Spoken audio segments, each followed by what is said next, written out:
Olá, eu sou o Padre Air José e nós vamos mais um dia refletir sobre a Palavra de Deus, sobre um dos versículos da Palavra de Deus, para nos ajudar ao longo de todo o nosso tempo, ao longo de toda a nossa vida, a entender cada vez mais a ação de Deus na nossa vida.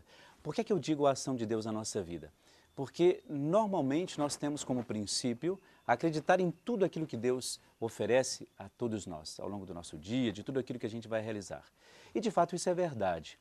Mas nós temos que entender que essa ação de Deus, ela precisa, ou melhor, ela exige uma resposta da nossa parte. Se Deus não tem uma resposta da nossa parte, não há como haver esse encontro, não há como haver, de fato, a sua ação ou que ela, de fato, se estabeleça na nossa vida. Por isso, todas as vezes que nós pensamos numa passagem bíblica, num trecho, num versículo, nós queremos justamente levar até você esse pensamento. Deus precisa agir, Ele quer agir. Sempre a busca inicial é da parte dele, mas é necessário que a gente também faça a nossa parte, entendendo que uma resposta nossa, de fato, ajuda que esse estabelecimento de Deus aconteça na vida de cada um de nós. E hoje nós escolhemos um versículo de Colossenses. Você sabe que São Paulo ele tinha um apreço muito grande para todas as suas comunidades, um amor, eu diria, incondicional em relação às suas comunidades, aquelas comunidades que ele fundou. E esse amor de Paulo não era um amor que passava a mão na cabeça de todos os membros da comunidade, mas era um amor exigente, que buscava de fato uma resposta daquela comunidade a uma ação de Deus.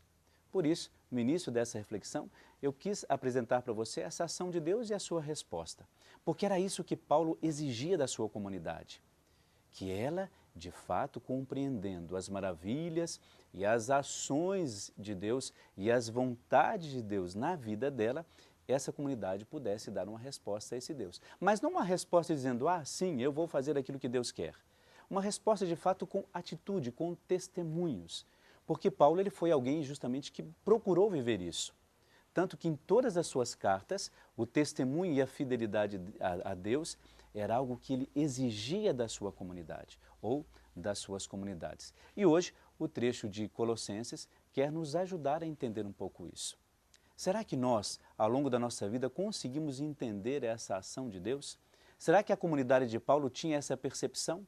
Buscava, de fato, entender essa ação de Deus e atuar na própria comunidade com aquilo que eles tinham entendido do próprio Deus. São Paulo, ele exige isso da comunidade. Por isso, todas as ações da comunidade, segundo Paulo, tinham que ter como princípio a vontade de que a glória ou o reino de Deus pudesse crescer. Não fazer para si, mas para Deus. E é interessante que todas as comunidades de Paulo, aliás, todas as lideranças que nós conhecemos hoje, o início e a origem estão lá. Porque as comunidades de Paulo começaram a entender isso muito bem.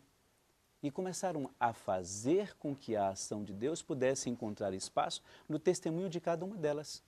Por isso, todas as vezes que Paulo vai falar para a sua comunidade, a primeira coisa que ele faz é enaltecer o dom de cada uma delas. Cada uma numa realidade diferente, numa situação geográfica diferente, mas cada uma dessas comunidades tinham os seus dons e as suas facilidades para fazer com que a palavra de Deus pudesse se estabelecer ali.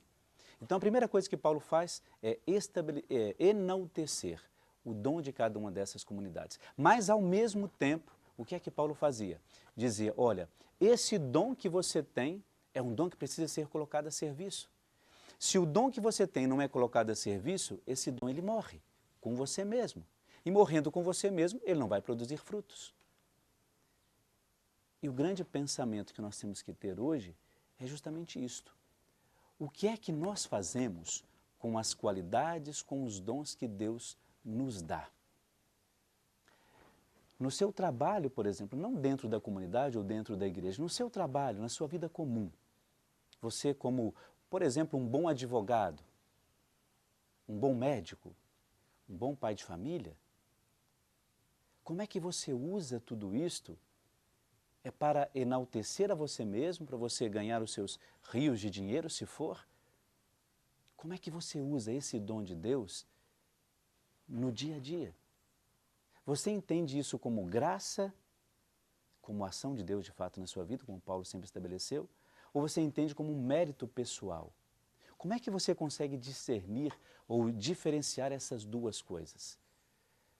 É mérito ou é dom de Deus? E aí eu acredito que nós podemos fazer essas duas leituras. Quando nós conseguimos fazer bem aquilo que nós somos convidados a fazer, há a junção dessas duas coisas. É uma ação de Deus como graça na sua vida e, lógico, porque você buscou isso com todas as suas forças. E quando isso acontece, nós na espiritualidade entendemos que é um mérito pessoal, mas não um mérito para uso pessoal. E é bem diferente dentro da nossa espiritualidade. O dom de Deus, ele precisa encontrar espaço para se realizar. E ele se encontra justamente em você. E aí nós chamamos de mérito, não para uso pessoal, mas o mérito pessoal. Ou seja, Deus fez com que em você pudesse estabelecer tudo aquilo que Ele quis. O que é que você acha que aconteceu nesse encontro entre Deus e Maria, a mãe de Jesus? Dom, graça de Deus, isso é essencial, mas o mérito de Maria, em saber pela sua humildade que ela havia sido escolhida por Deus. Mas ela não usou esse mérito como se isso fosse algo que apenas ela seria a única mulher que pudesse resolver isso para Deus. Não, se não for eu, não será outra mulher. Mas não. Pela sua humildade, ela conseguiu entender que aquilo que ela estava fazendo era para a glória de Deus e não para que ela fosse estabelecida como a melhor mulher diante de todas as outras, ou a privilegiada em detrimento a todas as outras. Absolutamente. É isso que a nossa espiritualidade nos faz entender. Graça de Deus, dom de Deus, indo de encontro com um mérito pessoal. Por isso que tudo aquilo que ela fez não foi para si, mas ela fez para Deus e para que todas as coisas fossem realizadas por Ele.